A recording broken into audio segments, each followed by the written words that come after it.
Welcome and merry meet to the new podcast, In the Footsteps of Shadows, where we talk about the supernatural, paranormal, witchcraft, and things that go bump in the night. Speaking from our experiences of, things that we have to deal with, and we're going to relive it with you here today. So, first off, we're going to start with introductions. I am Shay. I am a self-taught Wiccan of the Norse path, healer, and demon fighter, I guess you can put it. And my co-host here is Anne. Say hi, Anne. Hi, Anne. She is self-taught. Are you self-taught? No. So you didn't teach yourself? To be a psychic? No. Yeah, were you self-taught or? No, I was born a psychic. Well, that's... I was born a psychic. But nobody actually taught you, though, is what I'm saying. No, so... Nobody taught me to be a psychic. I started being a psychic at the age 4. Oh. And as I got older, when I became 7, it got stronger. When I became 12, it got stronger. I started off just seeing ghosts, a few, hearing nothing, but seeing things, to finally seeing a lot more than I wanted to. As I got older, I started seeing demons, which was horrifying, nightmarish. But I have a strong background in keeping my fear down. And because the one thing demons do is they like to feed on your fear. That's the first thing they'll go after you for. So you have to keep yourself calm and not be afraid. Literally not be afraid, which is very hard to do, but you can do it. Among that, you also used to do telekinesis, pushing pins around, shutting doors, light switches going off, and ripping off covers off of bikes. And yes, my twin brother and I have the same kind of abilities, but my brother didn't want to hone in on his, so I went on the path of honing in on him, and he didn't. Yes. And at some point, you still have taught yourself witchcraft, right? Witchery. I became a white witch. You're naturally born a witch. I was... No, I right? wasn't. Is that wrong? No, I wasn't born a witch. I believe that somewhere in my ancestral there is a witch, because everything came to me so naturally. When it came to rhyming something for a spell, it just popped right out of my head. I knew what to say. I knew what candles to use. I knew what herbs to use. I knew what to do. So I believed it's in my ancestry. Really do. But I became a white witch and a green witch. I became helping the earth and helping the souls of anyone that needed it. But you're not pagan. You're not Wiccan. No. Pagan, that's the difference Wiccan, between the two of us. At all, no. Yeah. I wanted to do my own. Yes. Yeah. So you mainly follow the Catholic Christian beliefs. Yes, because I believe in God wholeheartedly. Dear Lord Jesus is everything to me. Yes. Which is fair. So it'll be a good balance between the two of us. Yes. We're saving souls either way. Yeah, either way. Yes. We're fighting the same cause. Yes. Just two different sides of the field, I guess. That's it. Yes. To get back to trying not to be afraid in the demon sense, was there anything that you did in particular that kind of helped you to, keep from being afraid or take your mind away from the fear? I strengthened my fear by watching the most scariest movies I could in the dark by myself. Which movies are you talking about? All of them, including The Exorcist, all by myself. I didn't watch The Exorcist. Yes. Not even with somebody. Yes. Yes. How'd you sleep at night? I slept fine. I wasn't afraid. Yeah, I wasn't afraid. I stood up to it all. Yes. I'd be clutching my pillow and wetting my pants. Nope, I didn't have nightmares or nothing. That's why I knew I was going to be strong and be able to battle demons when it came to that point in my life. Did you have a favorite scary movie then? Out of all of them you watched? The Exorcist. That was your favorite? Yes, because that right there shows how strong you have to be when somebody is possessed. And I have dealt with possessions. So you have to be very strong, and it will wear you out, literally wear you out. Yes. But as you're aware, I don't see demons or anything like that. I'm more of a sensing. I feel it in my head. I can pick up on energy and feel, dark energy and entities around me. They help me zero in. Where sometimes I see you as more lucky because you're able to actually pinpoint where they are and visually. But at the same time, I feel bad because I'm sure not being able to see would probably be a lot more pleasant.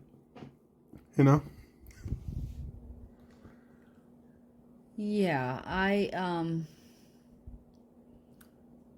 I've gotten to see some really horrific things. I feel a lot like at times like Lorraine Warren, where she saw demons on a constant basis. I was the same way, and you have to stand up to them.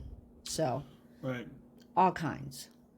I mean, I'm able to hear them banging against a door, in my head, not out in, like I can hear it, and or I can hear the sounds they're making of slithering and but actually seeing it, I think I got off a little easy. Is there any of them that you've seen that maybe, you remember vividly or that kind of stood out? There was one that was really cute, but it was ugly, and it had suction cups. It had long tentacle legs, and it had suction cups, and it was green slime with oozing yellow pus coming out of holes in every part of its body. Oh, gross. Yes, and it had a long tongue like a lizard on it. It had a big mouth with a lot of really nasty teeth that I would say have rotted, just about rotted. And it had eyes that were blood red, and literally they were bleeding. And this suction cup thing was in the back of my house, in the back room, always on the walls when I would go in there to make the bed. This was not my bedroom, but I made the bed in there, and it would just come out of nowhere and start crawling around and suction cupping everywhere. Oh, God. And I would just stand up to it, as I do everything, and tell it to leave. That you're not wanted here. This is my home, not your home. Be direct with it, be firm, and make it leave. You literally have to banish them. Okay. Yeah. So to get rid of these, you would have to go through like a banishing thing, like yes. Mirrors or something like that. You're saying? I would say through a ritual. You would have to go through a ritual to get rid of them. Yes. Yes. Yes. I had a hell portal, literally a hell portal in my house. And that's where the suction cup creature came from, was a hell portal that was in the bottom of the floor. It just opened up one day, and everything you can imagine started crawling out of it. But the thing was, for the first few months, it only stayed in that room. Like they weren't allowed to leave that room. So that's when I started putting up shields of protection to keep them there till I can find a way to destroy them. I knew I couldn't get rid of the hell portal. You can't get rid of a hell portal without priests and church social associates, but at least I could stop them from trying to get in the rest of my house. Yes. Hell portals are really just nasty. So how do you think this actually came about? How did the portal actually form in your house? Well, I looked at the history of the house and found out that the owner took his own life. And I really believe that's how the hell portal started, because the veil gets thin in between something like that, and good as much as evil can come through. And that's how the hell portal, I believe, started. Like really tragic trauma, kind of like major event kind of yes, thing? Yes. Like a tear in the veil? Yes. Yeah. And it's because of a guilt-ridden type thing that makes it even stronger for more demons to be able to release themselves into our world.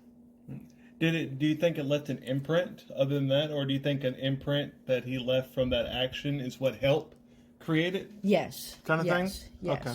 Yes. And the hell portal is still there today in the house. I don't live there no more. Right. It's still there. But right now it's closed over. It's sealed over. But who's to say what could happen with another family that, you know, if they get angry, if they get mad, or if something horrific happens in the house, that it wouldn't open up again. I don't know. Yeah. Yeah. Now, I don't know if I'm pretty sure I told you about this, but it's been almost 10 years now when I used to live with my family, when I first really got heavy into fighting, demons and creatures. And that's when I noticed how many was around me, because we lived in an apartment. And as you know, apartments is not like a house. A house is for people who root, and it has less people that lived in a house versus an apartment. Apartment is just a revolving door. I mean, when you move into an apartment, where you sleep, where you walk, it's the same place you're stepping that a good maybe 50 to 100 people already have stepped there. So it's a lot of like a cesspool, a smorgasbord of random energy that just gets imprinted from all these other people that come through. And you can cleanse your apartment, but you can't cleanse all the apartments you're connected to, just your own home space. No. Well, like I said, I can't like see a demon or a spirit like it's like right in front of me, like I'm talking to me and you. Yes. I can get a picture in my head, and like I can see an image in my head of what it is, but it's like a still image. No. It's usually after the fact of me, dealing with this, and I sensed it was there and trying to deal with it. But at this time, we just it was like constant, similar creatures, like these small body. Think of it like a 6 to 8 year old kid, skin and bones, really light gray skin, big giant heads, right, weird misshapen heads, and they were always like in crawling around on all fours. Yeah. And I would have them constantly every night bombarding me and coming there. They'll mess with me. They'll would pull my covers. They'll bother me, and it came to a point to where like every night till 3 a.m. I was trying to get rid of these things. It just kept coming in, and I'll try to cleanse the house. But I can cleanse it, but when you're living with so many other people that don't know about this stuff or don't care about this stuff and don't think nothing of it, I mean, it's basically everything you cleaning your house and somebody walks through with muddy shoes, Right. You open a sacred circle and somebody breaks it. It just brings bad mojo, But that was my real first heavy encounter, was those creatures. Besides that one major demon that was attached to a family member that I know that really did a number on me, that I had to deal with, a real powerful one. But that's a story for another time. But I dealt with a lot of eerie creatures, a lot of pixies, a lot of demons and stuff, but I never really felt or been around a hell portal until, I came around your place that had the hell portal. That was the first time, I was like, oh, damn, I thought the portal to hell was somewhere in, Mexico or Nevada or somewhere in a cave deep. No, they're all over the world. Right. Yeah, I believe that as well. Yes. There's one everywhere. Yeah, definitely. They're all over. I made a lot of wands, because I always made handmade wands and stuff like that to do these battles, and my athbane and my crystals to fight these creatures. And no matter how many times I used my tools, it's like it got to a point to where cleansing them couldn't help no more. It's like they were just worn out or used over. Maybe that was just something that the creatures is making me think, because definitely that big one that was around my family member did a lot of mind games with me. Right. So a lot of my wands I put to rest and stuff like that. I gave it back to the earth, thank the earth. My favorite one that I missed, I carved it into a spiral, and it was a weeping willow tree wand. And I missed that so much, and I stained it almost like a neon sky blue. It's hard to explain. My favorite one. And I put it to rest, You don't need wands. You just use your hands. No, yeah. I don't. Yeah, I found that your body out. is your power. Right. Yeah, That's all you need. You don't need tools. No. No. I thought I did at that time, but I just got into the game, so to speak. Right. So I guess we'll start wrapping up here, wrapping up the introduction. The next video, if you want to, we can talk about the vampire next door, the house that was behind where we were staying, that we were helping out doing the construction and remodeling of, that was full of ghosts and a bunch of other nasty creatures, and just so happened to be an actual vampire, spiritual vampire, so to speak, that was back there and waiting, Yeah, there was. That was, so we have a lot of great tales and stories about the house next door, especially the vampire that reside in it. So stay tuned, and until next time, don't get spooked. Don't get spooked.